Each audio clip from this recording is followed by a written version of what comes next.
Hey guys, welcome back to Let's Play XCOM Enemy Unknown. Now, it's been since last night since I recorded, but I believe that we just shot down a UFO, and I think that's about all we can do right now. Yeah, we're still researching Plasma Rifle and Foundry, unfortunately. So in the meantime, we'll just head in here. Shouldn't be too hard, I'm not thinking. We got a new captain level support. Was that a reward from a previous mission? It must have been. So we'll take Smoke Grenade, Sprinter, Field Medic, Revive, and Dense Smoke. That's progression we've seen before.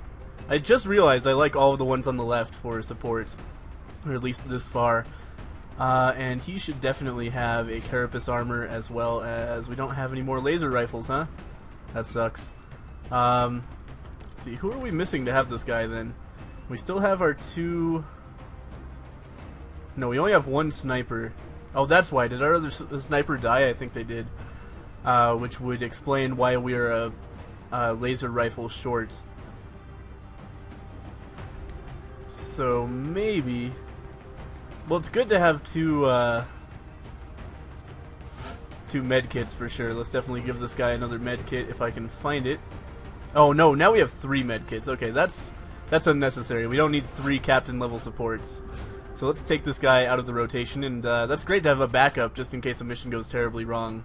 And in the meantime, let's pick up... I think a second heavy is a good choice, especially because we don't have another laser rifle. And so heavies kind of have a weapon that's in between laser rifle and assault rifle. So we have a spare scope, and I think that's a good choice for a heavy. It makes them a little bit more accurate, which is good for them because they are not very... you know what? Let's give the arc thrower to the newbie, and give the scope to the experienced heavy, because she'll be doing more damage anyway.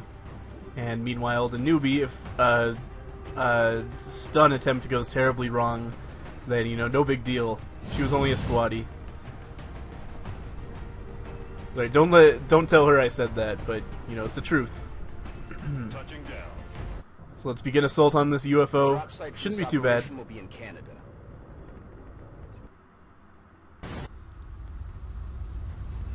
UFO crashes are usually pretty easy, as kind of a consolation for the fact that we had to use an interceptor to take it down. So the idea being that most of the enemies died in the crash. We'll monitor those readings from here. Strike 1 is authorized to assault the alien craft. So we're gonna do our normal spread out, see if we get vision. That's support is probably about as far as we're gonna go, so we probably don't have to worry about vision on this turn. I'm gonna send this guy up this far. Not the greatest cover possible, but we'll be fine. I would have to make a terrible mistake for us to actually get more vision on this turn, so that shouldn't be a concern. Sniper should stand, I'm thinking, like right here, and that'll give him a good opportunity to snipe anything we come across in the early game here. So I'll just leave him there. Most likely his squad sight will allow him, of course, to see much farther than anybody else. And let's see if we get any sounds. That's the most important thing. Well, we did get some. I heard, I believe, mutons as well as sectoids out there somewhere. Let's move this guy all the way up here, see if we can get vision again. It's always best to get vision on your first movement turn, if at all possible. Let's get this other support up here. Supports tend to lead the way for me just because of the fact that they have much greater movement ranges. And I'm not concerned about this guy not being in cover here. But want to make sure everybody's nicely spread out just in case we see some enemies that can throw a grenade on their next turn. And we'll just overwatch everybody. Might be good to use a battle scanner. I forgot about that completely, to be honest. Okay, we got noises coming from that direction. So, let's see, where is the UFO actually going to be? I was kind of expecting it to be over here, but it might actually be... Where's the borders of the level? Oh yeah, it's going to be right in here. Okay, so let's get our guys a little bit less spread out then, and start moving them all toward this area. I don't want to move this support forward too much until we have more people in the area. So we'll probably just have him sit where he is and overwatch for this turn. Find this tree is a nice place.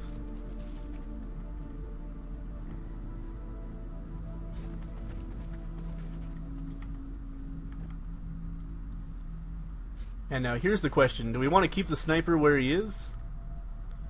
Or move him to potentially better locations? It's always good to get them on higher ground if at all possible. But for right now, I think this is a good location, so I'm going to stick him right here. Everybody else just overwatches. We'll see what happens next turn, as always.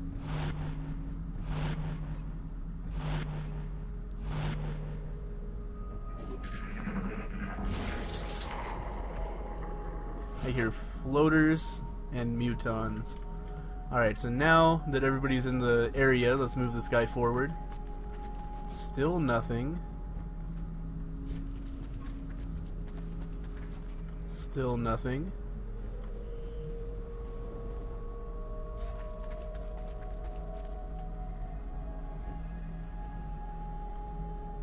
Kinda tempted to move this guy up here and then throw a battle scanner. Yeah, you know what, let's do it. Let's find out what we've got coming up here. If I can get it into a useful position. Hang on. Excuse me. Maybe if we can get it on top of this ledge, I would like that, but it looks like it wouldn't quite reach. And every once in a while battle scanners glitch out, so it's better not to throw them in a place where they're like on the border of two levels, because often they'll just not ever see anything in that situation, which is super annoying, but it happens.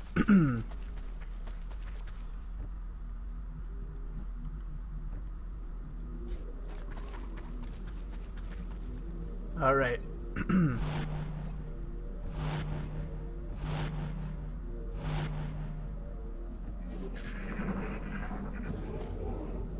Alright, that's definitely mutons.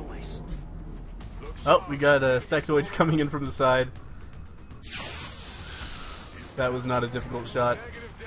That guy's really sad about it. And oh, we've got a bunch of reaction shots on this too. That was glitchy. I was like, wait, who are we reaction shooting at? I always saw one shot go for the sectoids. Alright.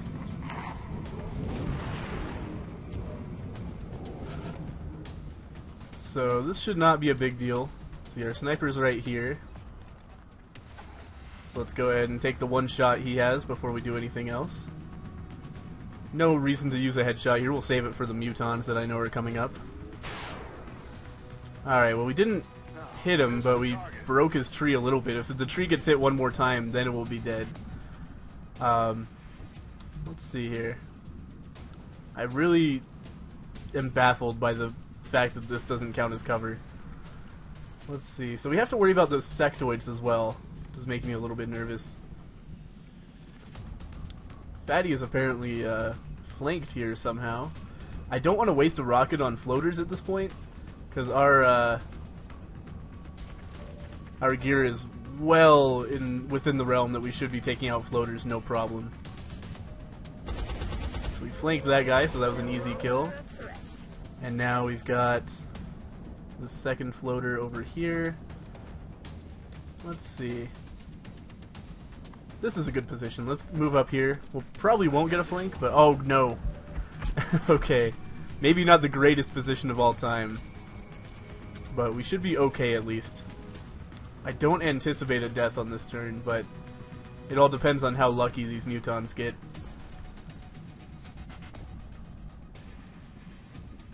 We could take a shot at a muton now. It might be a good idea to move over here, flank this muton. I know I have sectoids behind me now, but those guys will do like up to 4 damage, so I'm not even concerned about it. That really doesn't count as a flank on this muton, huh? Alright, well we'll take the 82 on this guy then. Are you kidding me? That was an 82%! How can you miss that? Missed the target.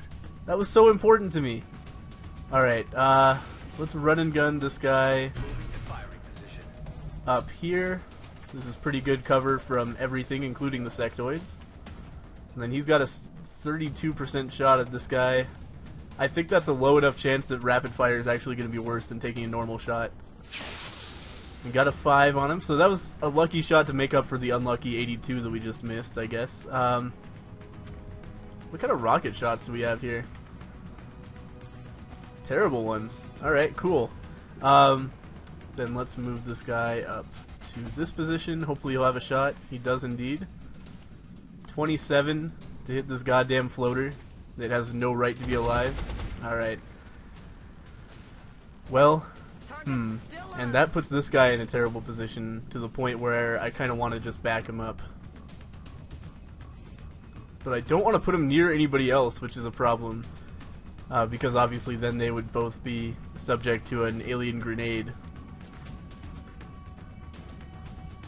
He has such terrible chances to hit too. 46 on that guy? Are you kidding me? He's right there. Alright, so we can move him back here and that should be relatively safe. And let's see what they do on this turn. We have like no overwatches. So that's bad. They're starting to lose ground. Sectoid's gonna take a shot, I imagine. And probably hit. Yep. 6 damage from a sectoid? Are you kidding me? I've never seen a sectoid do that much damage ever in my life. Oh my god. This is awful. Alright, he's suppressed. That's actually a pretty poor use of turn by that guy because he's almost certainly going to die and then this guy will stop being suppressed. That's a scary flank by that Muton. But are they not going to shoot? This one's going to shoot. Fuck. We just lost, what is that, a captain support? Just entirely due to the fact that Sectoid got the luckiest shot of all time.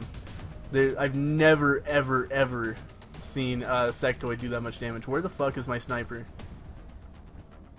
There he is. Alright, so first things first. Take the shot on this guy. Should headshot it, just in case, because I don't think one shot would kill him otherwise. It could, but it would be unlikely. That was a normal shot that killed him, but hey. It's good to be sure. Okay, so that's one Muton down. This guy has lightning reflexes, so I don't feel scared at all about advancing on the other Muton with him. We have... Oh, I forgot about the Sectoid. We gotta take down that Sectoid. Damn it. But I don't think there's any way for us to take down that Sectoid. But let's move the other guys first. And maybe take a shot at the Sectoid instead of anything else on this turn.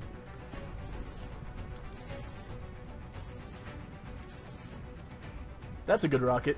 It's going to destroy some cover for this Muton as well as damaging him and killing the floater. Which is nice. That floater really flew. I like to see that. I seriously can't fucking believe that support died. That's just straight up terrible luck. So this Muton is in pretty severe trouble. We can take a 52 at it, and if this works, then we can start thinking about that Sectoid. Alright. So the major threats are gone. Now this guy, he doesn't have a run and gun. He only has a 42 to hit. We can take two 27s. That seems like a bad idea, because I'm just giving him a free shot here. So let's move him to the other side of this cover. And then next turn, that Sectoid is going to regret indirectly causing the death of my crew member. So let's see what it chooses to do here. Doesn't have any good moves.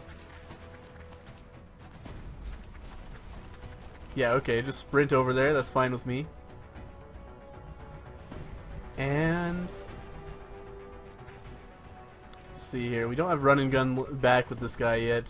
What about the sniper? Does he have a bead on it? He does indeed. So why not just take that for a 78% chance to kill it?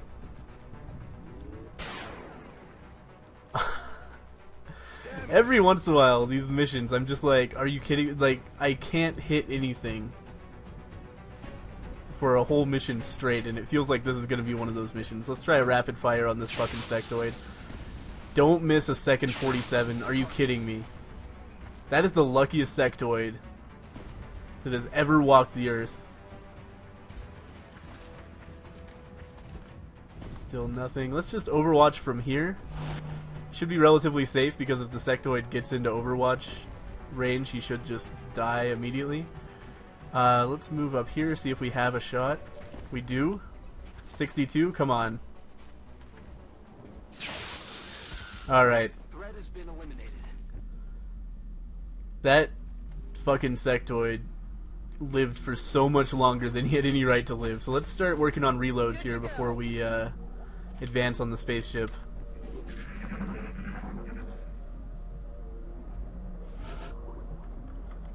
Alright. So again, work on reloads. We don't hear anything, so we should be perfectly safe. I'm gonna start moving this guy forward. I'm gonna like move him one normal movement and a reload, and then next turn I think we'll dash him. Reloaded. We're green to go. Probably should have moved her into cover, but it's fine. We're not gonna see anything on this turn anyway. And we are gonna dash Fatty up here. Probably could be a little bit more fastidious, but again, if we haven't heard anything the previous turn, I find it very unlikely for anything to come out of this. Sound. And now we have heard something coming from inside the spaceship. That's almost certainly the outsider. I would be very surprised if there was anything besides the outsider left for us to encounter. So let's just start moving people forward a little bit. Seems like a decent position.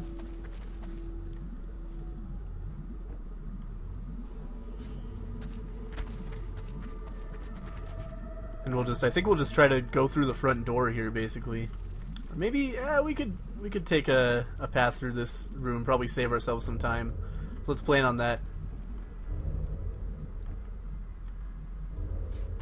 Keep on moving forward, and this turn we will do a lot of overwatching, of course, because we just heard a noise coming from inside the ship. So that's everybody except the sniper. We'll dash the sniper. This looks like a pretty good sniper's nest. If anything comes out of the ship, he should have a bead on it, regardless of where it is. Everybody overwatch. Everybody has full ammo, so we don't have to worry about that. Again, so pissed off that we lost that good support. That is devastating. Well, it's not really, because we did have an extra support. I mean, that feels pretty callous to say, you know, like, oh, he didn't matter so much. We have somebody with the same exact skills as him, but still. You know, supports like that are valuable. I don't like losing one to just crazy random chance. Hate that sectoid. I should have just captured it just to fucking show it. We could take it back to base and do some terrible things to it. Oh, you're the sniper. You stay.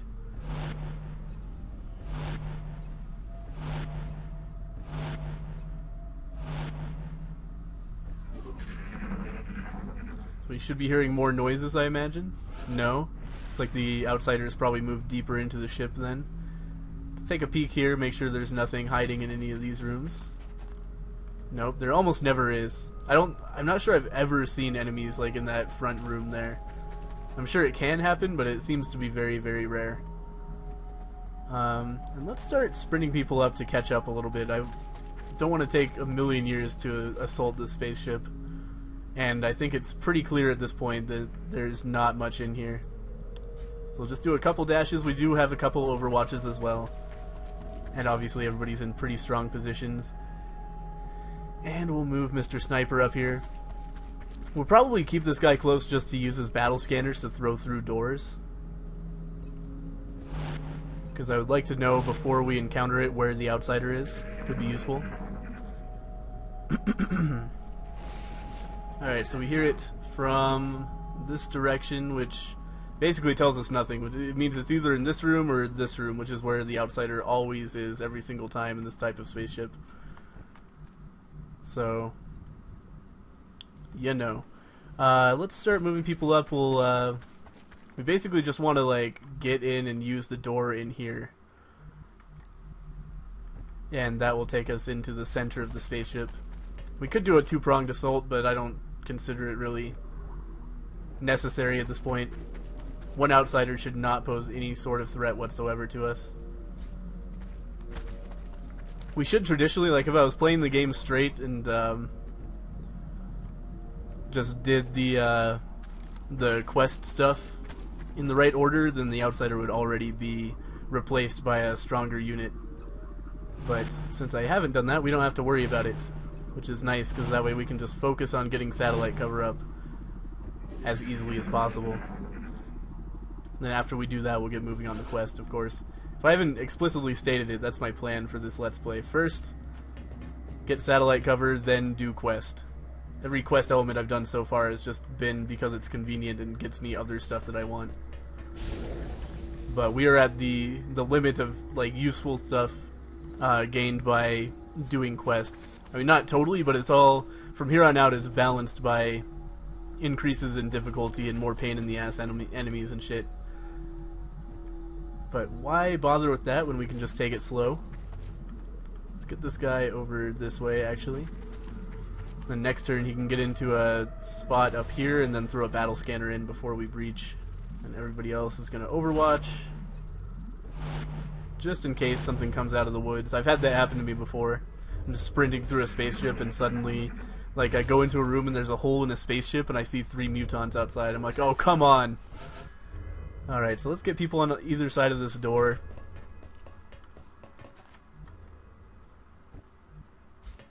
And everybody else can hide out and around this platform somewhere. I was really hoping I could get the sniper up here, but can't. Anyway, let's toss a battle scanner in and see what's going on in this area. Maybe right here would be good. Just make sure we're not walking into an ambush.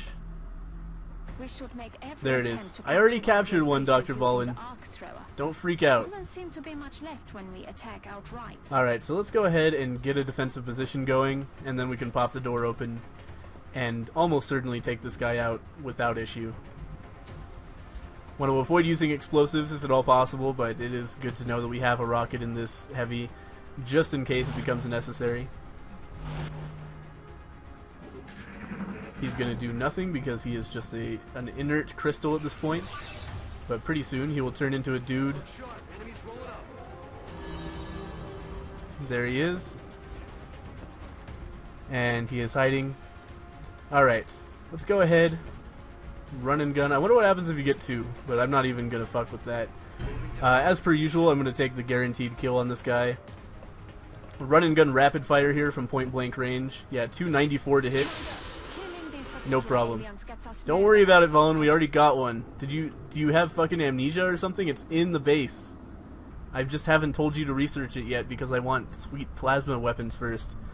Alright, so that was okay. I'm, again, still super pissed off about my lack of guy.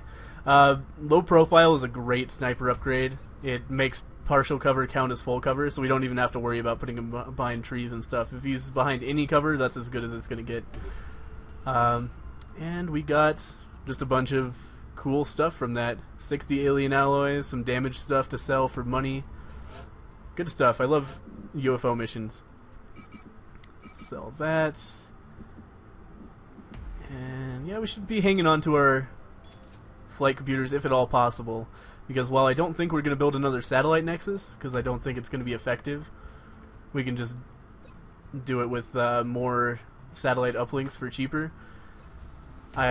We do want to build more advanced spacecraft later on that will require that. Let's see, what are we doing? Right, we need 35 engineers for that. We do have a workshop building, so after that we should be able to make a thing. Or maybe we should save this money for foundry projects. In fact, I think that is exactly what we're going to do. First time in the foundry? So the foundry's up. But some of our more interesting projects will certainly benefit from the adjustments made down here. Let Dr. Shen talk about it.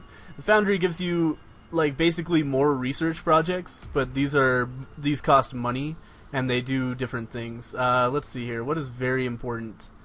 Ammo conservation is very important. That will give us... it like doubles the time before you have to reload, which is huge. So we're going to take that right away. It's an expensive project. Took away my ability to do anything else. We also need improved medkit as early as possible, and I also like improved pistol too, which improves the aim of basically anybody who's not a heavy, whether or not they're using a pistol. It's way better than it sounds. I also like scope upgrade. There's all kinds of stuff that we got to get here. But I think improved medkit is going to be next on the line. You can follow their progress remotely from the project queue. Let's see, we don't want to sell any more power sources. That would be a bad call. And research I appreciate should be your like efforts to almost support done. the Yeah. research team, Commander. Let's go ahead and scan for more activity. The new engineers arrived this Oops. morning, Commander. We're always glad to have more help down here. Alright, now we can build another satellite uplink with just a little bit more money. But there's no reason to do it because I think we're already coming up on the end of this month. Yeah, it wouldn't be... We wouldn't have the new satellites and the new uplink capacity by the end of the month anyway. So we'll just build that with the money we get from the end of month council report. We do have another terror mission. This shouldn't be too difficult. It really pisses me off that it happened before plasma rifles by one goddamn day, so that's going to make it substantially more difficult for us for basically no reason. But anyway, I'm not going to do another terror mission in this episode. We'll save that for the next episode. Thank you guys for watching another episode of Let's Play XCOM Enemy Unknown. I'll see you guys next time with the terror mission.